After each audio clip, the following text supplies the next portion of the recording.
All right, so Mitch McConnell drawing a line in the sand on voting rights. The Senate Minority Leader calling the Democrats' plan unacceptable as Senate Majority Leader Chuck Schumer moves ahead with plans to vote on the For the People Act. Let's bring in NBC News Capitol Hill correspondent Garrett Haake on this. Garrett, good to see you this afternoon. Thanks for joining us on this.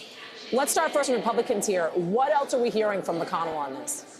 Look, Republicans are totally dug in on this. This is not an issue like infrastructure where the two parties may agree on a goal, but they disagree on how to get there or how much to spend. Republicans fundamentally don't think there should be federal government fingerprints on state and local elections, and they are not going anywhere near supporting the For the People Act or this new Joe Manchin version. Here's a little bit of what Mitch McConnell told us reporters earlier today. It still turns the Federal Election Commission from a judge into a prosecutor by taking away the 3-3 balance and making it 3-2 Democratic. And in what is of extraordinarily dubious constitutionality, would remove redistricting from state legislatures and hand it over to computers. Equally unacceptable, totally inappropriate.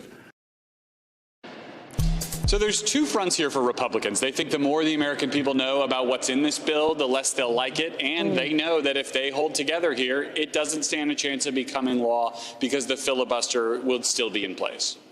Okay, so let's talk Dems then. Some major news today, it seems, from Senator Joe Manchin offering what seems to be a compromise on voting rights. Is this actually something that Democrats can get behind? And what is the Stacey Abrams endorsement doing? Look, this Manchin compromise plan is a compromise essentially among Democrats, and it would mean more if Manchin coupled this statement about the things that he would agree to do in a voting rights bill with a statement about getting rid of the filibuster, because while it says what he would support, it doesn't say a lot about what he's willing to do for it. Here's Manchin earlier today talking about why he thinks bipartisanship here is still possible. And I've been working across the aisle with all the Republicans trying to get people to understand that that's the bedrock of our democracy. An accessible, fair, and basically secured voting. That's it. Well, I've talked to everybody, and you know that basically Smrokowski signed on to the John Lewis Voting Rights Act with me. So that's a start, and the bottom line is you just got to keep working.